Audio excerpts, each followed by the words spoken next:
Assalamualaikum warahmatullahi wabarakatuh.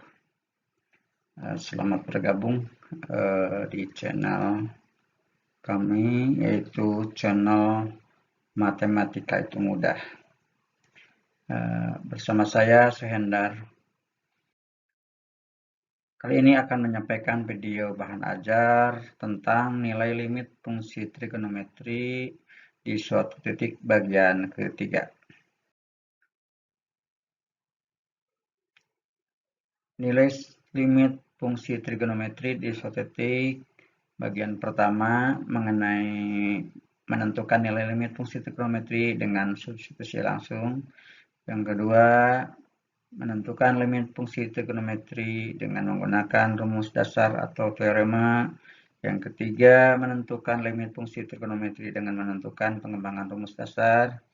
Yang keempat, menentukan nilai limit fungsi trigonometri dengan memfaktorkan terlebih dahulu fungsinya. Itu sudah dibahas pada video ke-1 dan bagian kedua. Nah, mari kita lanjutkan sekarang bagian yang ketiga.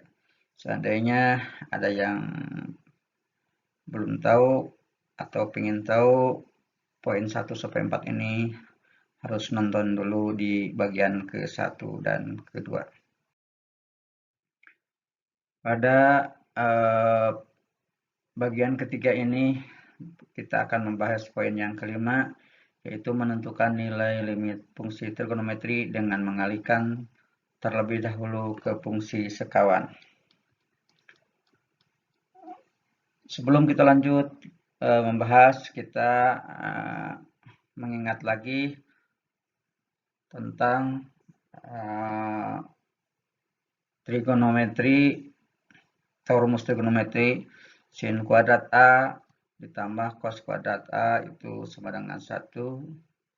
Atau kalau kita mencari cos kuadrat A itu sama dengan 1 dikurangi sin A. Kemudian rumus yang lain, rumus trigonometri yang lain yaitu rumus penjumlahan cos A ditambah B sama dengan cos A cos B dikurangi sin A sin B. Ingat kembali pelajaran sebelumnya, atau mungkin di kelas 11 MIPA sudah dipelajari. Kemudian seandainya B-nya diganti oleh A, maka kita dapatkan cos A ditambah A sama dengan cos A dikurangi sin A sin B. Maaf, sin A sin A. Nah, cos A ditambah A ini sama artinya dengan cos 2A. Sehingga bisa ditulis cos 2A itu sama dengan cos A kali cos A itu sama dengan cos kuadrat A dikurangi sin kuadrat A. Selanjutnya, pada rumus di atas, cos kuadrat A itu sama dengan 1 dikurangi sin kuadrat A. Sehingga cos 2A itu bisa ditulis, satunya diubah oleh 1 dikurangi sin kuadrat A dikurangi sin kuadrat A. Sehingga di akhir kita dapatkan cos 2A itu sama dengan 1 dikurangi 2, karena sin kuadratnya ada 2 sin kuadrat A. Dengan kata lain, kita rubah atau kita seandainya dicari 2 sin kuadrat A-nya, maka akan didapat 2 sin kuadrat A sama dengan 1 dikurangi cos 2A. Selanjutnya kita untuk memperjelasnya dengan contoh, yaitu contoh 51. Tentukan nilai limit X mendekati 0, 1 dikurangi cos 4X. Nah, sebagaimana tadi, untuk menyelesaikan ini harus dikalikan ke sekawan, yang memungkinkan untuk perkalian sekawannya ada di pembilang, sehingga pembilang atau penyebutnya dikalikan ke 1 ditambah cos 4X. Ya, ini limit X mendekati 0, 1 dikurangi cos 4X per sin 3x cos 2x tangen 4x itu dikalikan ke pembilangnya 1 ditambah cos 4x, kemudian penyebutnya 1 ditambah cos 4x. Sehingga nanti akan diperoleh, tapi sebelum kita lanjut ke penyelesaiannya, kita ingat menggunakan rumus. Ini seandainya A dikurangi B kali A ditambah B itu sama dengan A kuadrat dikurangi B kuadrat. Nah, di penyebut di sana ada 1 dikurangi cos 4x kali 1 ditambah cos x. Berarti di sini satunya dianggap A, kemudian cos 4x-nya dianggap B, sehingga nanti akan menghasilkan A kuadrat dikurangi B kuadrat. Nah, kita lihat, sehingga akan didapat 1 kuadrat itu menghasilkan 1, kemudian cos kuadrat cos 4x kali cos 4x itu menjadi cos kuadrat 4x. Sementara penyebutnya kita kalikan saja sin 3x cos 2x tan 4x kali 1 ditambah cos 4x. Selanjutnya untuk mengubah ini angka 1 itu sebagaimana pada rumus sebelumnya sudah dibahas bahwa 1 itu merupakan sin kuadrat A ditambah cos kuadrat A. Seandainya di sininya di atas karena disesuaikan dengan fungsinya itu 4x, maka 1 juga merupakan 1 itu bisa diubah ke dalam bentuk sin kuadrat 4x ditambah cos kuadrat 4x. Maka kita ubah rumus di atas, untuk penyebutnya itu sama dengan limit sin kuadrat 4x ditambah cos kuadrat 4x. Itu sebagai angka 1 dikurangi cos kuadrat 4x. Nah, kita lihat di atas di pembilangnya. Ini sin kuadrat 4x, kemudian cos kuadrat x-nya ada 2, yaitu yang pertama penjumlahan, yang keduanya pengurangan, sehingga itu akan menghasilkan 0 untuk cosnya. Jadi di pembilangnya tinggal sin kuadrat. Sementara untuk penyebutnya tetap, maka akan diperoleh hasilnya.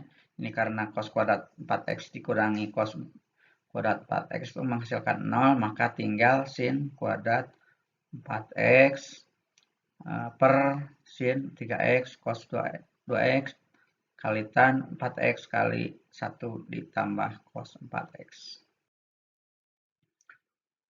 Untuk selanjutnya, maka akan diperoleh ini sin kuadrat 4x itu difaktorkan jadi sin 4x kali sin 4x kali 1. Kenapa di sini kali 1? Karena di penyebutnya dibuat 4 suku ya, pemaktoran. Jadi di pembilangnya itu 3x kali tan 4x, maaf, sin 3x kali tan 4x kali cos x kali 1 ditambah cos 4x. Ini untuk pembilangnya. Itu sebenarnya bisa saja untuk penyebutnya dijadikan 4 suku ya. 4 suku ini juga dibikin 3 juga bisa ya. Kalau dibikin 1 dibikin 4 suku berarti di pembilangnya sin 4x kali sin 4x kali 1 kali 1. Maka akan diperoleh sama dengan sin 4x per sin 3x. Kita faktorkan per suku ya, sehingga sin 4x per sin 3x, sin 4x per tan 4x, 1 per cos 2x kali 1 ditambah cos 4x. Untuk selanjutnya, kita kembalikan ke rumus dasar. Limit x mendekati 0 untuk sin 4x per sin 3x itu akan mendapatkan 4 per 3. Kemudian limit x mendekati 0 untuk sin 4x per tan 4x mendapatkan 4 per 4. Dan untuk nilai cos-nya X mendekati 0, cos 2X-nya itu disubstitusi, jadi 2 kali 0 itu 0, cos 0 nilainya 1. Sehingga untuk suku yang terakhirnya 1/1 kali dalam kurung 1 ditambah 1. Karena cos 4X itu karena X-nya nilainya 0, disubstitusi 4X 4 kali 0 itu 0, cos 0 itu 1. Nah, sehingga akan diperoleh nilai akhirnya 4/3 kali 4/4 kali 1/1 kali dalam kurung 1 ditambah 1. 1 ditambah 1 itu 2. Untuk penyebutnya kalikan 1, tetap 2 kali 4 kali 3 itu dari kanan.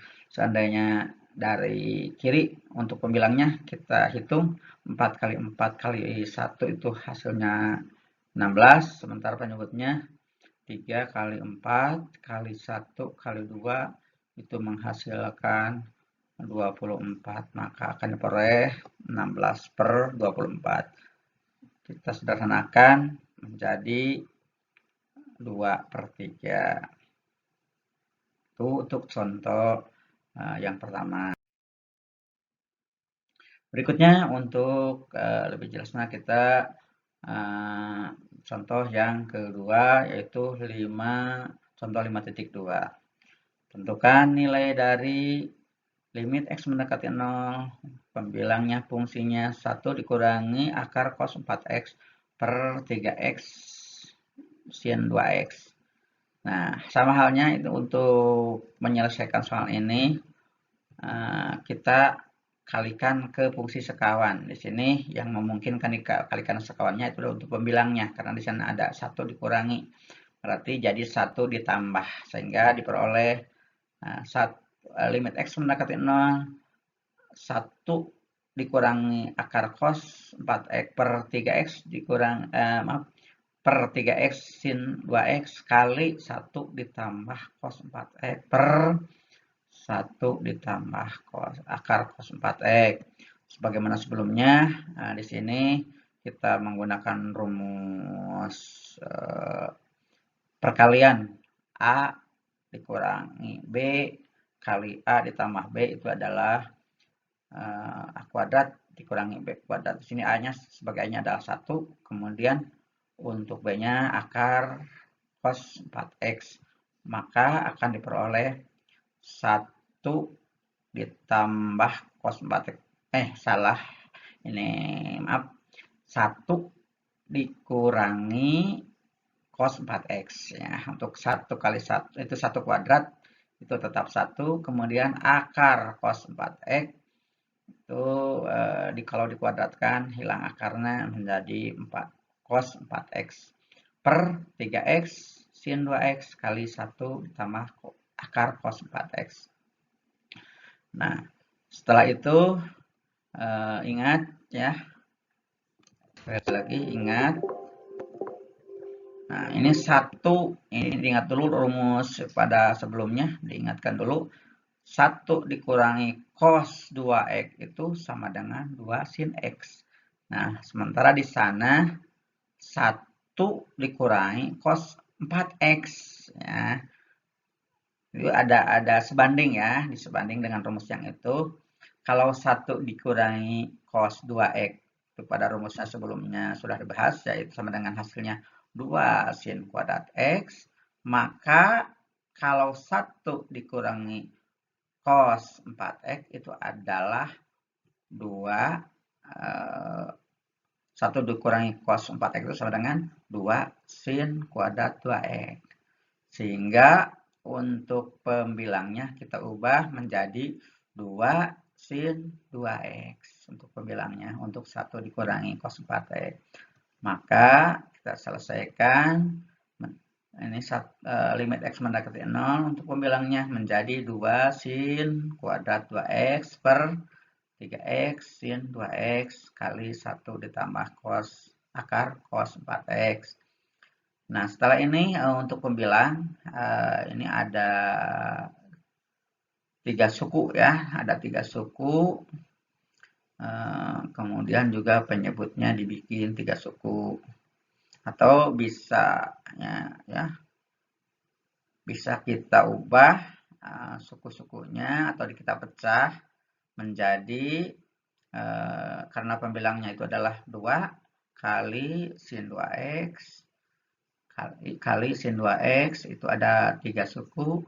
Jadi akhirnya kita pecah sukunya menjadi 2 per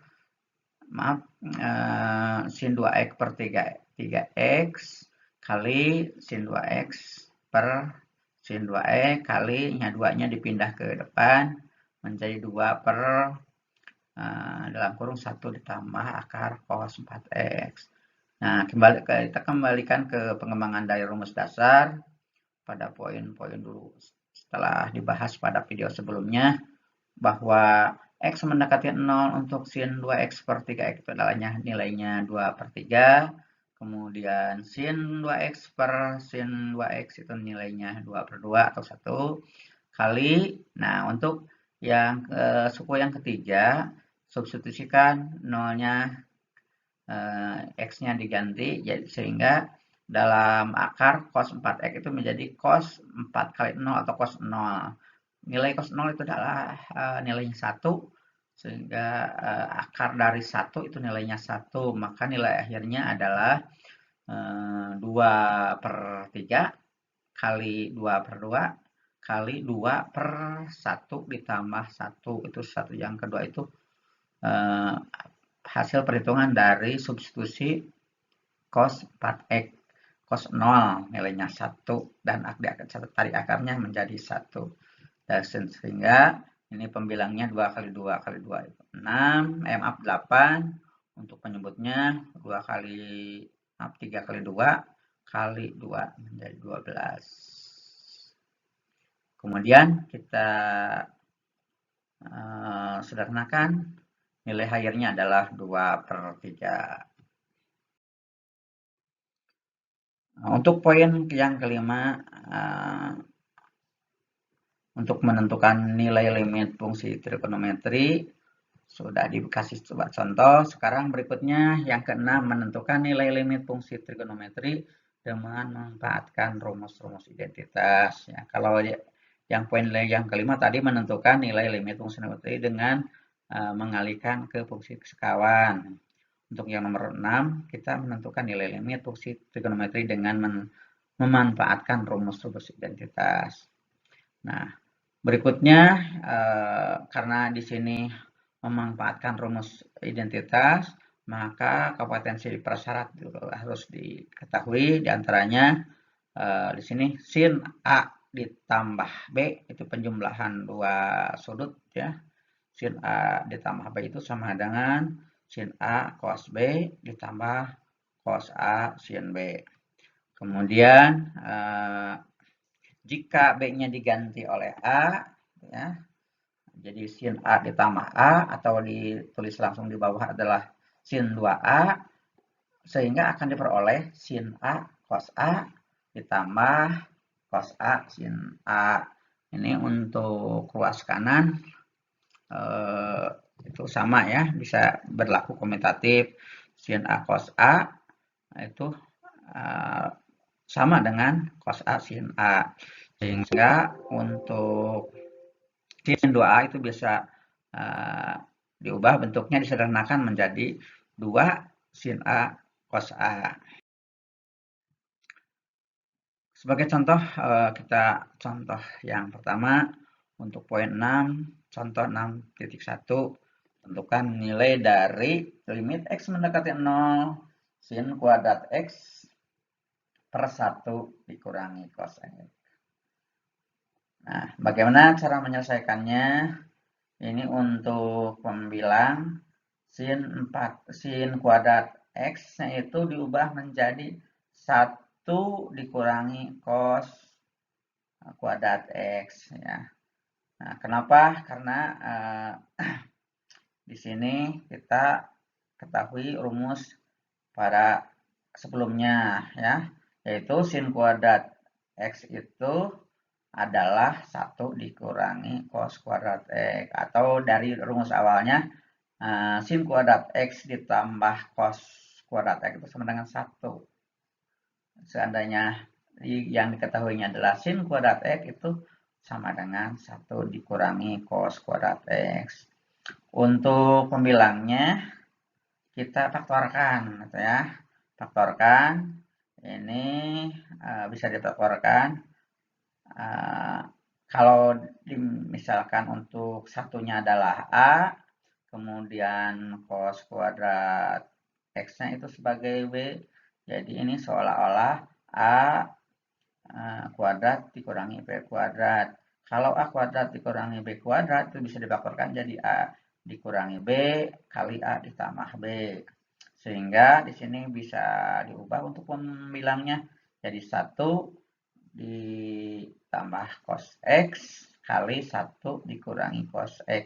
Atau sebenarnya bisa bolak-balik, bisa saja 1 dikurangi cos X kali 1 ditambah cos X. Nah, terlihat di sini pembilang dan penyebut ada fungsi yang sama, yaitu 1 dikurangi cos X. Sehingga dibagi oleh fungsi yang sama ya. Atau mungkin secara mudahnya biasanya coret-coret ya. Ada kesamaan ini, ada yang sama yaitu 1 dikurangi cos X. Kemudian penyebutnya juga 1 dikurangi cos X ya. Itu dibagi oleh fungsi yang sama dan menilaikan 1 ya, sehingga tinggal pembilangnya itu 1 ditambah cos X per 1 gitu, atau 1 ditambah cos X saja. Maka akan diperoleh limit X mendekati 0, 1 ditambah cos X. Nah, sekarang substitusi 0-nya ke nilai cos, maka X-nya seandainya diganti oleh 0, maka akan diperoleh 1 ditambah cos 0. Cos 0 itu nilainya 1, maka akan diperoleh 1 ditambah 1 dan menghasilkan nilainya 2. Itu menggunakan rumus-rumus, memanfaatkan rumus-rumus identitas ya. Selanjutnya ini satu tambah satu. Selanjutnya kita perhatikan contoh 6.2. Tentukan nilai dari limit X mendekati pi per 2 atau setengah pi sin 4X per sin X kali cos X. Nah, di sini juga kita akan menggunakan rumus trigonometri atau rumus identitas trigonometri. Ini akan diubah untuk pembilangnya. Sin 4X itu adalah 2 sin X cos 2X. Karena kalau sin 2X itu adalah 2 sin X cos X. Itu sudah dibahas pada sebelumnya. Kemudian berikutnya maka akan diperoleh untuk pembilangnya kita faktorkan lagi untuk sin 2X-nya. Jadi kalau tadi untuk sin 4X itu menjadi 2 sin 2X cos 2X. Sekarang yang kedua, yang sin 2X-nya dikembalikan ke identitas lagi. Kalau sin 2X itu adalah 2 sin X cos X. Nah, sudah begitu. Di sini ada kesamaan ya untuk pembilang dan penyebut, yaitu sin X cos X ya. Maka 2-nya dikeluarkan dari 2 sin X cos X menjadi dikalikan kedua menjadi 4. Kemudian di belakangnya cos X, maka kita bagi dengan sin X cos X ya. Jadi akan diperoleh untuk pembilangnya menjadi 4 cos 2X per 1 atau 4 cos 2X saja. Nah, berikutnya akan diperoleh limit X mendekati 1 per 2 pi atau setengah pi 4 cos 2X. maka substitusi kosnya itu 2 kali setengah pi, itu ya, nilainya -1. Nilainya -1 karena ini pi itu 1/2 pi itu adalah 90, sementara di atasnya kan 2x berarti 180. Nilai cos 180 itu adalah -1, terdapat di kuadran kedua, kemudian dikalikan ke 4 dan hasilnya menjadi -4. Demikian untuk pertemuan yang ketiga tentang menentukan nilai limit trigonometri bagian yang ketiga. Nah, sampai berjumpa kembali di video yang lainnya. Sekian, mudah-mudahan bermanfaat untuk Bapak Ibu guru, mungkin sebagai referensi atau orang tua, juga untuk siswa-siswi SMA yang membutuhkan, mudah-mudahan ini bisa dimanfaatkan dengan baik. Sekian, wassalamualaikum warahmatullahi wabarakatuh.